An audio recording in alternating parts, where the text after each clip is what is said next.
Merci, professeur Christian Bergeron, d'avoir répondu à l'invitation de Caméra Mosaïque sur MCTV ici à Boston. Trois idées maîtresses donc dans votre article publié dans la revue La Conversation. Le boycott, les limites du boycott et vous pensez en troisième lieu qu'en dépit de ces limites, ce boycott aura des conséquences sur le Qatar. Pourquoi boycotter, professeur Bergeron, le plus grand événement sportif sur la planète? En fait, tout d'abord, c'est un enjeu qui m'intéresse plus particulièrement. Je suis un grand amateur de foot depuis de nombreuses années et j'ai eu cette réflexion individuelle un peu, ça m'a mis un peu perplexe vis-à-vis des différents scandales associés à l'attribution de la Coupe du Monde au Qatar. Et voir la Coupe du Monde qui approche, c'est comment me positionner comme citoyen également.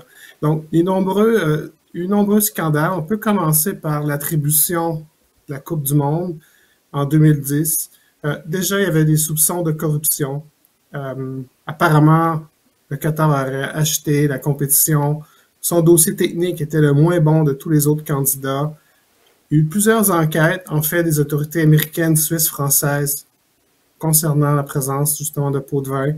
Ça s'ajoute aux nombreux scandales qui touchent la gouvernance de la FIFA. Donc ça, c'est le premier volet. Mais pour ceux qui sont habitués, qui connaissent les Coupes du Monde, ce n'est pas une primeur. C'est arrivé dans d'autres Coupes du Monde, des allégations de fraude, de corruption. Donc, c'est pas cet élément-là, je veux dire, qui peut être un élément décisif sur le boycottage de l'événement. Vous avez ensuite le scandale des conditions de travail. En 2021, le quotidien The Guardian a publié un rapport, justement, à partir des données de différentes ambassades, particulièrement Népal, Bangladesh, etc., les pays asiatiques de l'Asie.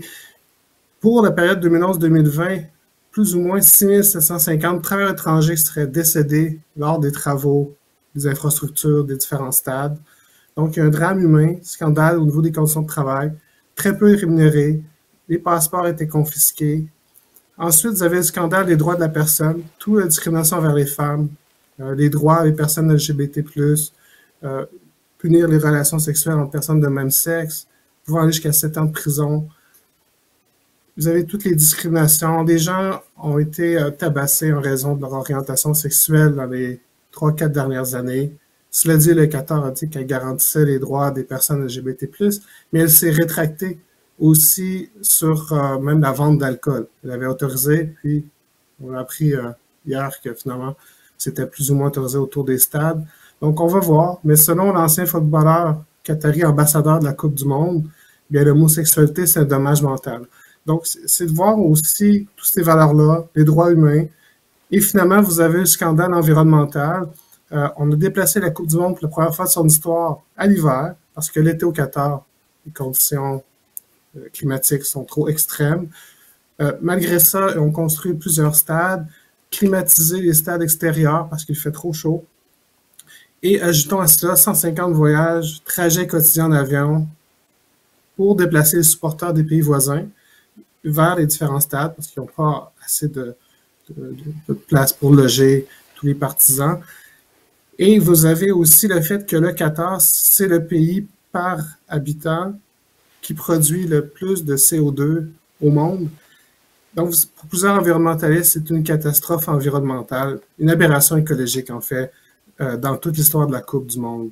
Donc, tout ce contexte-là amène à se poser des questions. Doit-on ou non regarder la Coupe du Monde, qu'on soit amateur de foot ou non? On se rappelle aujourd'hui encore du fameux déjeuner à l'Élysée qui aurait eu lieu le 23 novembre 2010 entre Michel Platini, le président Nicolas Sarkozy, le prince qatari héritier Tamim Ben Hamad Al Thani et l'ancien premier ministre qatari Ahmed Ben Jassin Al Thani.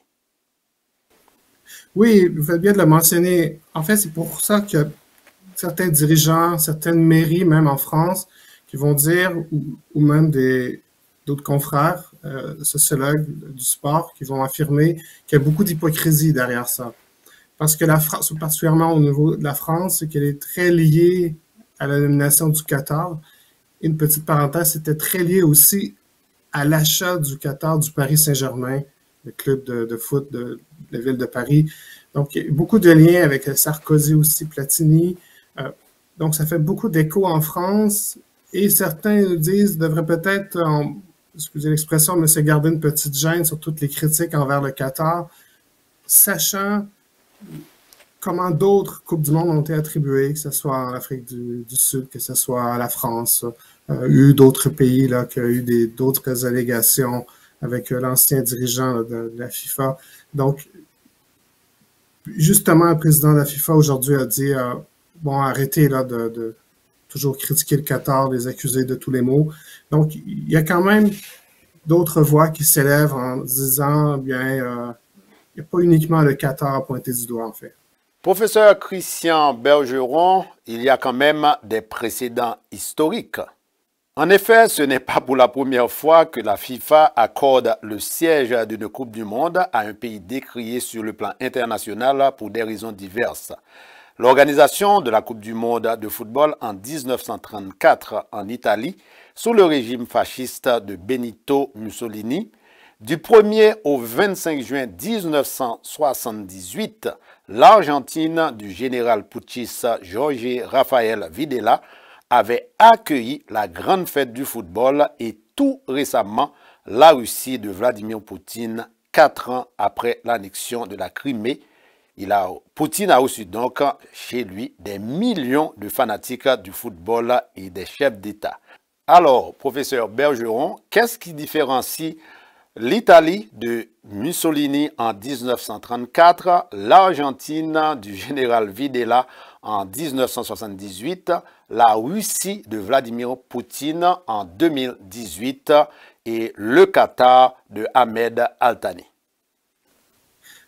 En fait, je vais vous donner l'une des réponses qui nous provient du Qatar. Pour eux, c'est en raison que c'est un pays musulman. Et c'est la première fois que la Coupe du Monde va se dérouler dans un pays musulman. Et pour eux, c'est vraiment de l'hypocrisie par rapport à cette situation-là. Qu'est-ce qui différencie de l'attribution, je dirais, au Qatar? C'est une multitude de facteurs ou d'aspects humains, environnementaux, politiques, géopolitiques qui s'entremêlent. Et c'est cette combinaison qui a mené à ce mouvement de boycott qui prend cette couleur. Mais je préciserais aussi que c'est la période pandémique. On a vu durant la pandémie, on parle du monde d'avant, le monde qui se dessine aujourd'hui, le monde d'après, plus de conscience environnementale, les droits humains. Il y a eu le mouvement Black Lives Matter aux États-Unis, comment au niveau de la FIFA, ils ont voulu faire une campagne de sensibilisation contre le racisme, la discrimination, les droits des LGBT+. Et d'un autre côté, on arrive dans cette même période-là, les Jeux vont se dérouler au Qatar, un pays qui n'appuie pas vraiment les communautés LGBT+, ni les personnes homosexuelles. Et c'est justement, je crois, cette confrontation-là, que là, 10 ans, on n'était peut-être pas rendu là, mais en 2022, en période, je dirais, post-pandémique, avec tous ces enjeux sociaux, environnementaux, qui s'entremêlent ensemble, et ça fait partie, je vous dirais, on peut faire des parallèles avec ce qu'on voit avec la cancel culture, les mouvements wokisme. C'est des mouvements citoyens qui prennent action justement contre des événements. On voit en Europe, au niveau de l'environnement, ils rentrent dans les musées, ils vont jeter des peintures, ils vont faire différentes manifestations. Je crois que le mouvement de boycott en ce moment de la Coupe du Monde, bien, se rattache un peu à différents faits sociaux qui se passent, là, je vous dirais, depuis quelques mois. Donc, c'est peut-être ça qui différencie un peu de... Parce que la Russie, aussi, au niveau des LGBT+, et les personnes homosexuelles, c'était pas les gens les plus bienvenus non plus en Russie. Il y a eu aussi quelques drames dans la construction d'infrastructures. Donc, il y a eu la Crimée, comme vous avez mentionné. Donc, ça fait juste 4 ans. Donc, c'est de voir, de point de vue social, qu'est-ce qui a changé, je dirais, depuis la pandémie, puis en termes de sensibilisation à plusieurs enjeux sociaux, dont environnementaux. Et en tant que sociologue, professeur Bergeron, quel impact pensez-vous les médias, les réseaux sociaux ont sur, disons, la dissémination des mouvements de protestation? Oui, ça fait un peu par mimétisme, c'est-à-dire qu'on voit un peu ce qui se passe ailleurs dans différents milieux. Et après, c'est une réflexion à se dire, ben, voici ce qui se passe dans telle région du monde, voici ce qui arrive. Puis nous, ben, on fait quoi en contrepartie? On n'est pas pour se croiser les bras. Faut faire quelque chose. Donc, il y a un sentiment de vouloir exister socialement dans ces différentes manifestations-là. Mais on le voit, ça fait partie de la mondialisation. Donc, les réseaux sociaux amènent l'instantanéité dans les formes d'information. Ça démocratise aussi, mais ça amène son lot de désinformation également. Mais c'est de voir comment tous ces mouvements-là, qui pourraient donner l'apparence que c'est planétaire, disons, le mouvement de boycott, mais ça touche essentiellement l'Occident, plus précisément la France, l'Allemagne, les pays scandinaves. Au Canada, aux États-Unis, il faudrait voir c'est quoi les pourcentages d'appui au boycott. Vous comprenez, moi, au Canada, ça fait 36 ans que le Canada n'a pas participé à une Coupe du Monde. C'est votre deuxième, c'est votre deuxième. Vous comprenez qu'au Canada, dire non, je me prive de ça, ça fait 36 ans, j'attends. Vous comprenez que même malgré tous ces scandales, pour un amateur de foot, il va se dire, bien, là, ça commence dimanche. Le Canada a probablement les chances de jouer uniquement 3 matchs. Donc, on va concentrer sur le foot, comme les joueurs vont faire, comme les journalistes sportifs. Puis, on va quand même s'intéresser à tous les enjeux sociaux. Est-ce que le Qatar va changer après la Coupe du Monde? Je crois pas. Mais est-ce qu'on va avoir avancé, je dirais, socialement sur les enjeux de ces personnes? L'environnement, peut-être. Mais avant là, je vais prendre un argument que le Qatar a évoqué, puis d'autres dirigeants. Soyons honnêtes, c'est-à-dire que si on reproche au Qatar les droits sur les LGBT, plus les personnes homosexuelles, est-ce que ici, dans notre propre pays, est-ce qu'on est parfait? Est-ce qu'il y a des places d'amélioration? Évidemment, oui. Au niveau de l'environnement, bon, critiquer le Qatar, c'est une chose, mais est-ce qu'on fait, nous, nos gestes, justement, pour respecter l'environnement? Donc, sur ce point-là, j'aurais tendance à être un peu d'accord, dans le sens que dans les critiques, il y a un peu d'hypocrisie puis de leçons de morale. Et d'un autre côté, bien, il ne faut pas négliger le fait qu'il y a quand même eu près de 5 000 personnes qui sont décédées lors des travaux, l'attribution de la Coupe, le fait que ça soit en hiver. Il y a déjà plusieurs joueurs, si vous suivez l'actualité, sûrement au niveau du foot, plusieurs équipes, les joueurs vedettes qui sont blessés. Donc, le contexte de la Coupe du Monde est inédit. Et j'ai rarement vu, je ne sais pas si vous êtes d'accord avec moi, mais j'ai rarement vu autant de scandales et de polémiques et de sujets d'intérêt sur le foot, alors que c'est une fête populaire, c'est une fête qui appartient au peuple, c'est une belle fête. Et c'est dommage là, que tout ce contexte-là vient entacher et qu'on parle pour les mauvaises raisons là, du foot présentement. Venons-en maintenant, professeur Christian Bergeron, à une autre idée maîtresse de votre article paru dans la revue La Conversation. Les limites du boycott de la Coupe du Monde au point de vue économique, politique et diplomatique. En fait, c'est qu'on essaie de dissocier sport et politique, c'est impossible. La géopolitique du sport, elle a toujours été là. Il faut savoir qu'un pays qui reçoit, par exemple, l'organisation de la Coupe du Monde, c'est très important pour son soft power. Soft power, c'est-à-dire, c'est comment valoriser son prestige sans la coercition, sans faire de guerre, etc. C'est une façon de valoriser, mettre en valeur son pays, créer des partenariats économiques. C'est beaucoup la question économique aussi dans ce genre d'événements. Et c'est le rapprochement des peuples, etc.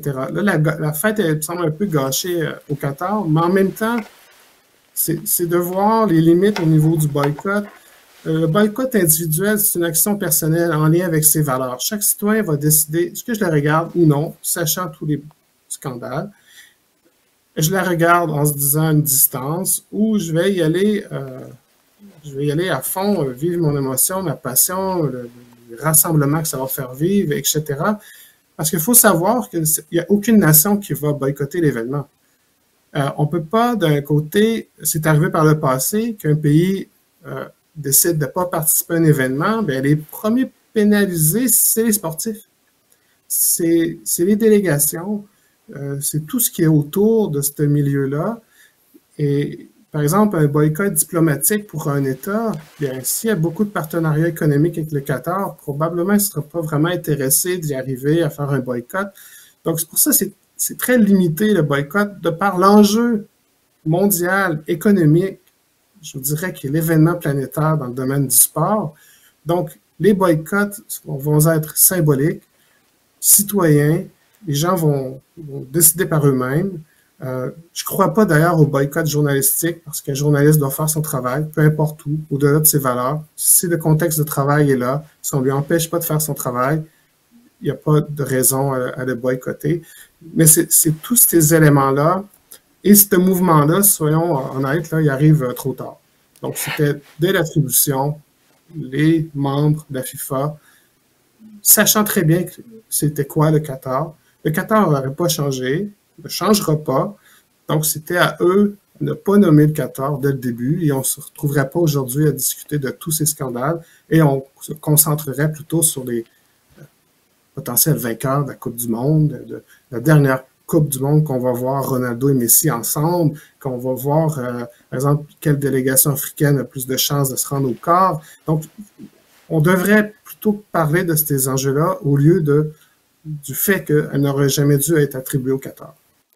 Les mouvements de boycott ont commencé il y a 2 ans, soit en 2020, alors que l'attribution de l'organisation de la Coupe du Monde au Qatar remonte à décembre 2010, soit il y a 12 ans.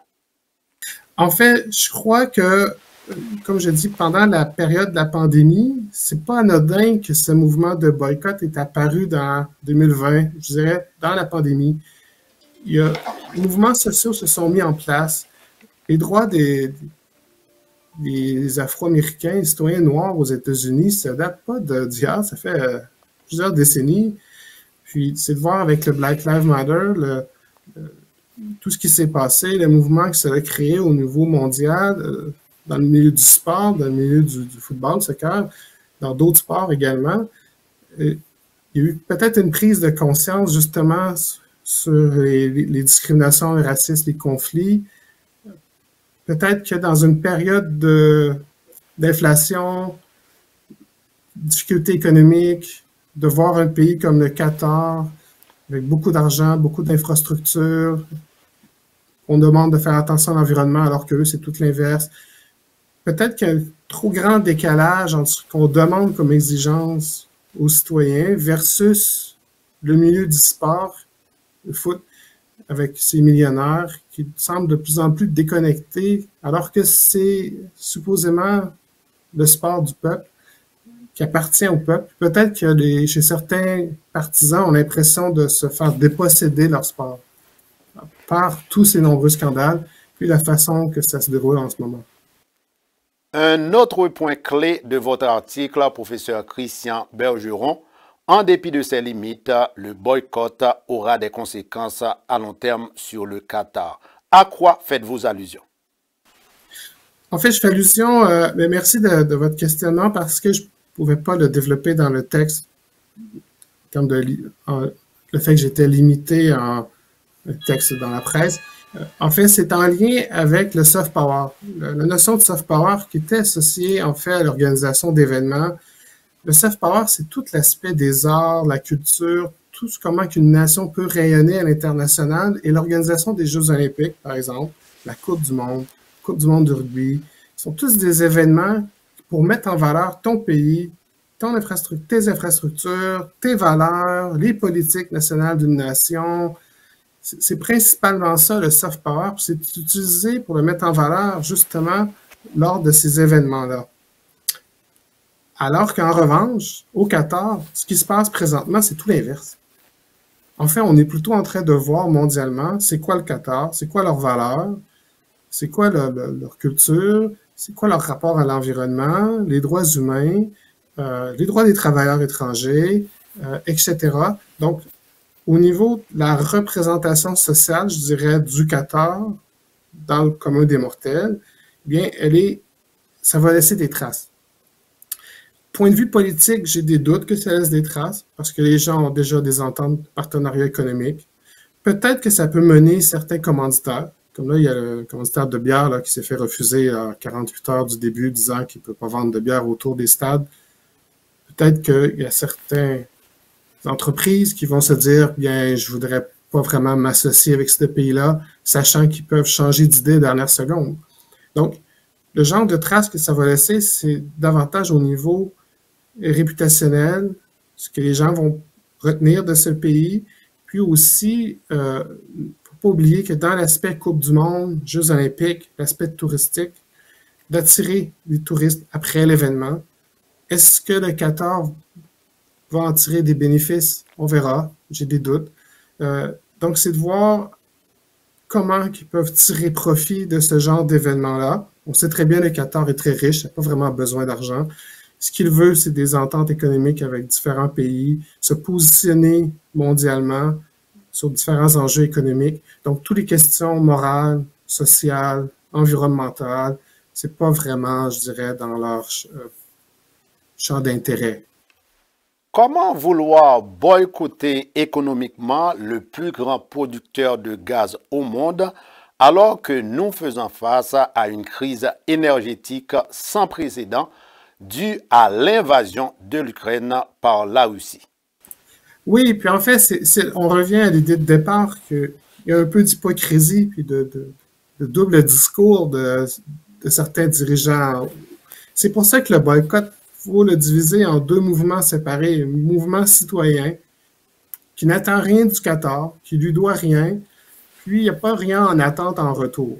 Et versus institutionnel, les États, les entreprises, là, c'est une autre affaire. Parce que pour eux, le boycott a des conséquences. Par exemple, le Qatar, je crois que c'est le 5e producteur de gaz au monde. Et la crise, justement, énergétique, comme vous dites, bien, particulièrement la France ou d'autres pays européens, vont avoir besoin du gaz des Qataris. Donc, pour eux, de prendre une position publique contre le Qatar, bien, il y a beaucoup trop d'enjeux économiques.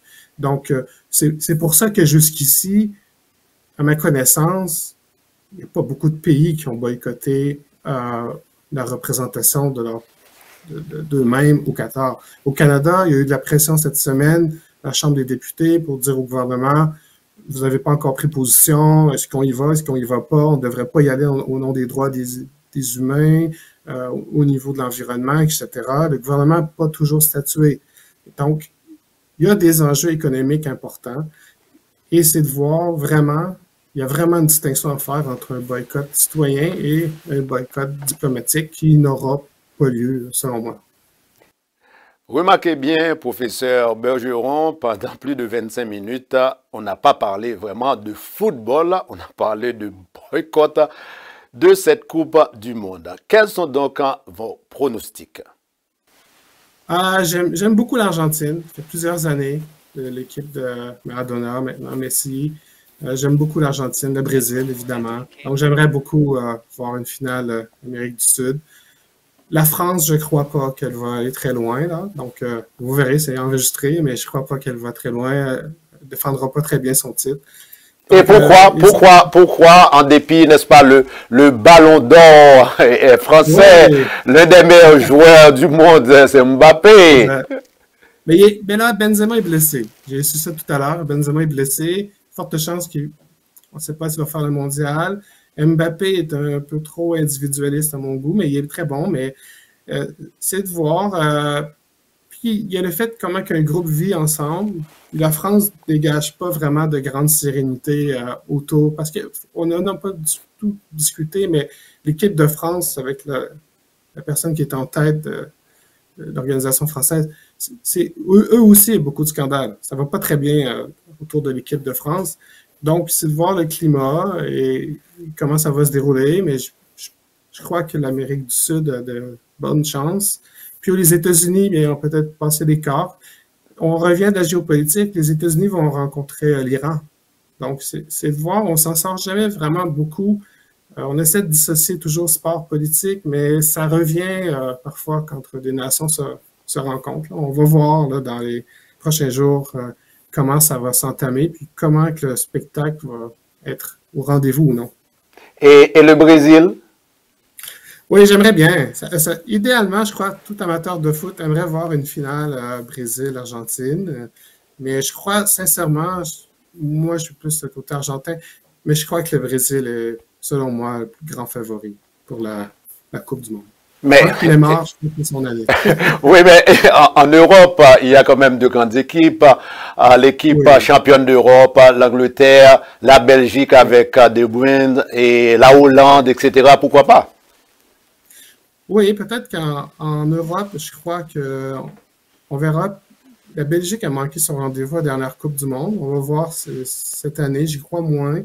Je crois que dans les équipes européennes, l'Espagne n'est pas très présente, le Portugal plus ou moins, et peut-être l'équipe allemande qui va peut-être bien faire, mais on va voir au final des matchs de poule pour statuer. On va voir un peu les tendances. Puis les équipes africaines, bien, j'avais en tête le Sénégal, mais là, ils ont perdu leur meilleur joueur pour tout le mondial. Donc, c'est inédit, puis même avoir le nombre de blessés, le contexte de la chaleur, même si c'est climatisé, on dit que c'était 35 degrés plus l'humidité.